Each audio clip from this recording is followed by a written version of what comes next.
Então, a primeira aula que eu dessa sequência de aula, antes de eu começar a falar de respiração celular, né, eu fiz uma aula sobre membrana celular, que a gente falou sobre transporte ativo, transporte passivo, difusão, né, viu lá como é que era a membrana da célula. E aí eu preciso o seguinte, para vocês entenderem por que eu comecei com isso, né, meus queridos alunos, foi assim, a gente precisa entender qual é a importância da difusão para a respiração celular. Será que você consegue fazer essa ligação? Então eu tenho aí um chat para você e eu vou deixar 1 minutinho para você responder aí. Qual é a importância da difusão para a respiração celular?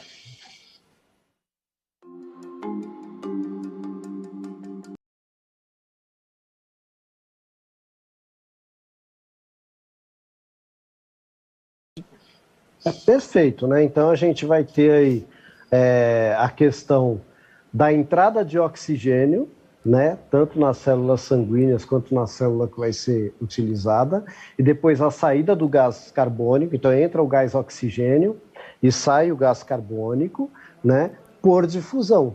E a professora falou muito bem, né? A gente pode ter aí uma difusão.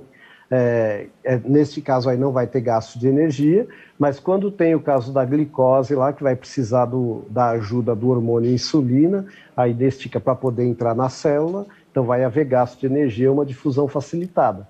Mas, em ambos os casos, se não entrar oxigênio na célula, e se não entrar glicose na célula, não tem respiração celular. Então, perfeito, muito bem respondido, eu não tenho nem o que complementar muito, tá bom? Muito bem, então prosseguindo aí, eu acho que no slide 8 está mostrando aí como é que a gente começou essa conversa, né? Então a gente começou essa conversa falando lá da glicólise, que vai acontecer na membrana, né, no citoplasma, perdão, olha, ainda bem que tem a figurinha aí para me desmentir, né? Vai acontecer no citoplasma da célula, é a glicólise, tá bom? Tá escrito glicose aí, mas é glicólise, tá? Bom, aí no slide 9, né, então essa é a primeira parte da respiração celular. Aí no slide 9, você vai ter a segunda parte da respiração celular, que é onde vai acontecer o ciclo de Krebs, né, que vai ser ali na matriz da mitocôndria, que também é como se fosse ali aquela parte mais interna da mitocôndria, mas não é a membrana interna, tá? É como se fosse aquela parte interna ali, dentro da mitocôndria mesmo, mas não na membrana interna. E a última parte, que é agora a fosforilação oxidativa, essa então vai acontecer aqui, nessa crista aí da mitocôndria, que é a membrana interna, está no slide 10. Coloca o slide 10, por gentileza. Isso. Então, essa membrana aqui é esse meandrinho que está aparecendo aí, né? Esse Szinho que está aparecendo aí. Então, é aí que vai acontecer a fosforilação oxidativa. Bom, antes de eu prosseguir, eu já vou dar para vocês o spoiler de qual vai ser o resultado final dessa história, tá? Por quê? Porque às vezes fica meio confuso ali aquela parte mais bioquímica. Eu gosto de colocar na aula essa parte da bioquímica, porque a gente sabe que os meninos, muitos deles, né, das meninas e dos meninos, estão se preparando aí para Enem, estão se preparando para vestibular, então pelo menos para estimulá-los a pesquisar mais sobre o tema. Tá? Pode ser que não entenda só com essa aula aqui, apesar que a aula vai ficar disponível, né, na internet, vai ficar disponível, então ele pode rever quantas vezes quiser, tanto esta aula quanto as outras, mas, então, antes de eu falar para vocês todo o processo, eu já vou dar um spoiler aí. Coloca aí o próximo slide, por favor, para mim. O próximo. Isso. Então, até agora, o que aconteceu até agora? Com tudo que aconteceu sem a fosforilação oxidativa, a gente tem um saldo de 10 NADH, de 4 ATP e de 2 FADH2. E ainda liberamos 6 CO2. Tá bom? Então, eu vou repetir. É o saldo que a gente tem até aqui. 10 NADH, 4 ATP, 2 FADH2 e a liberação de 6CO2. Isso aí nós já vimos, né? É passado. Agora vamos ver o que vai acontecer hoje. Pode pôr o próximo slide, por gentileza. Então hoje, qual vai ser o resultado? Você tem que saber o seguinte, que cada NADH vai originar 3 ATPs. E nós vimos lá que tem 10 NADH. E cada FADH2 vai originar 2 ATPs. E eu vou explicar na aula o porquê que isso acontece. Tá? Mas se você achar meio confuso, tal, já saiba que o resultado é esse aqui. Tudo bem? Então, qual vai ser o resultado? Se NADH vai dar origem a 3 ATPs e eu tenho 10 NADHs, então eu já sei que eu vou ter 30 ATPs nessa última fase. E se cada FADH vai originar 2 ATPs e eu tenho 2 FADH, eu já sei que eu tenho mais 4 ATPs. E aí, com mais 4 das outras fases, o que vai gerar é 38 ATP. Já estou te dando o resultado. Esse é o spoiler final. Estou começando a aula pelo fim, para vocês não ficarem me xingando depois aqui no chat. Tá? Então tá dado aí o spoiler. Bom, muito bem. Agora eu vou tentar explicar aqui a distância, né, porque eu fiz os slides pensando em mudar eles num certo ritmo e tal. E eu vou ter que ficar dando a ordem aqui para mudar, e aí eu vou tentar explicar para vocês o que está acontecendo. Pode passar o próximo slide, por favor. Então a gente tem aí a mitocôndria, né, que eu já falei. Pode passar o próximo slide, por favor. Ó, a mitocôndria, ela tem uma membrana externa, que é essa que está de vermelhinho aí.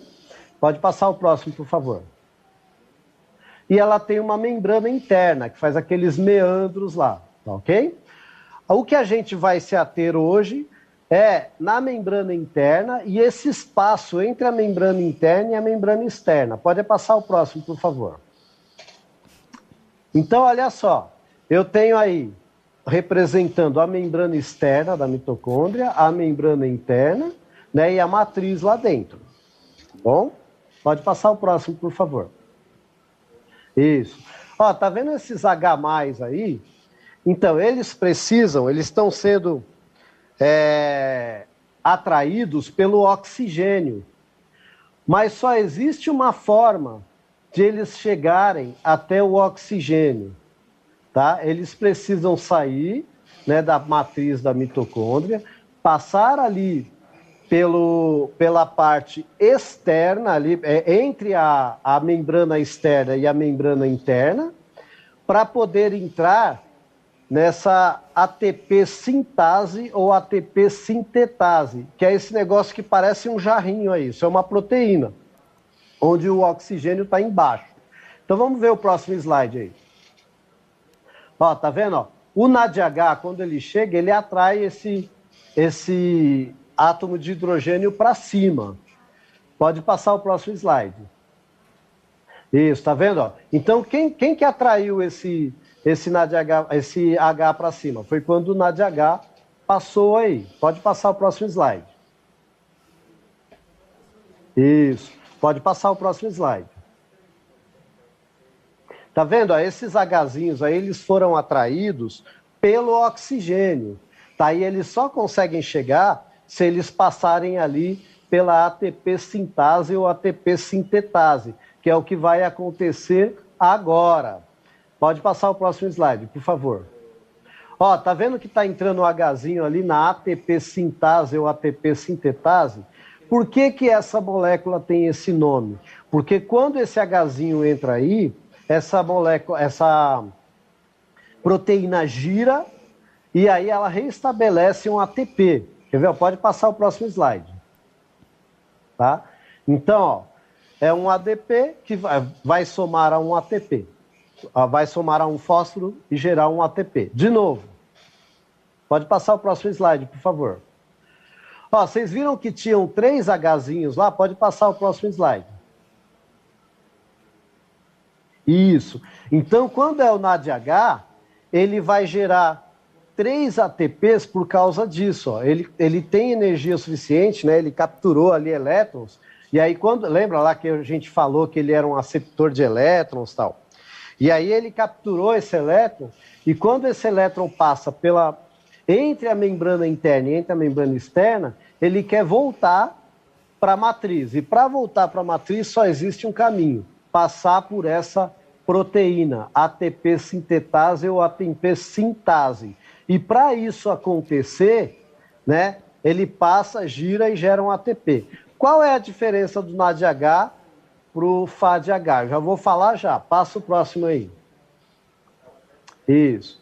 Então, antes, de eu falar qual é a do FADH, eu quero que você responda para mim aí. E é importante colocar o nomezinho do aluno, o nomezinho da escola. Qual é a função da enzima ATP sintase ou ATP sintetase? Eu vou dar um minutinho aí para você responder.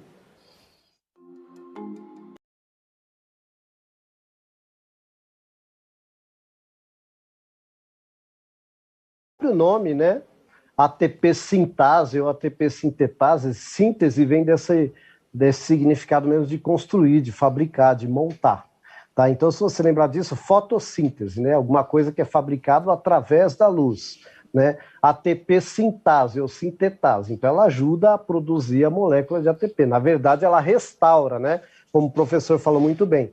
Tem uma adenosina difosfato, e aí, quando passa por ali, ela recebe, quando o H+, passa por ali, ela gira e faz com que o ADP receba mais um fosfato, restaurando o ATP, que a célula vai utilizar aí para diferentes funções aí que necessitem de energia. Basicamente é isso mesmo. Então vamos ver agora, coloca o slidezinho que vem depois aí para a gente ver qual é a diferença então do NADH para o FADH. Gente, a diferença básica é essa. Vocês lembram que o NADH, ele começou lá no primeiro, né, na primeira proteininha para poder sair. O FAD ele já começa aí, por isso que ele só vai gerar 2 ATPs. Fala-se que ele produz um pouquinho menos de energia. Então pode dar sequência aí, pode passar o próximo slide.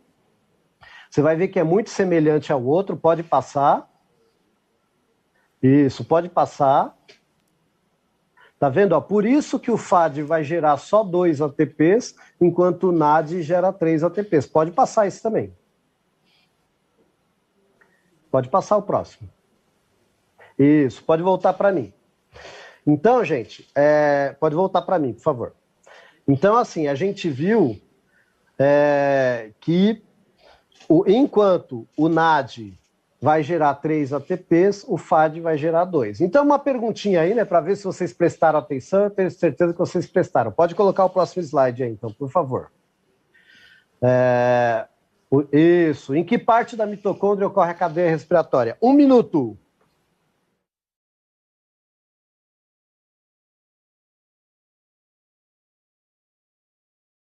Slide 34 aí, por favor. Só para a gente ver aí um resumão geral, né, deste fim. O slide 34, por gentileza, coloca aí para mim. Então, resumão aí, A respiração celular pode ser dividida em 3 partes. A primeira é a quebra da molécula de glicose, que é a glicólise, que ocorre no citoplasma. O ciclo de Krebs ou o ciclo do ácido cítrico, que ocorre na matriz.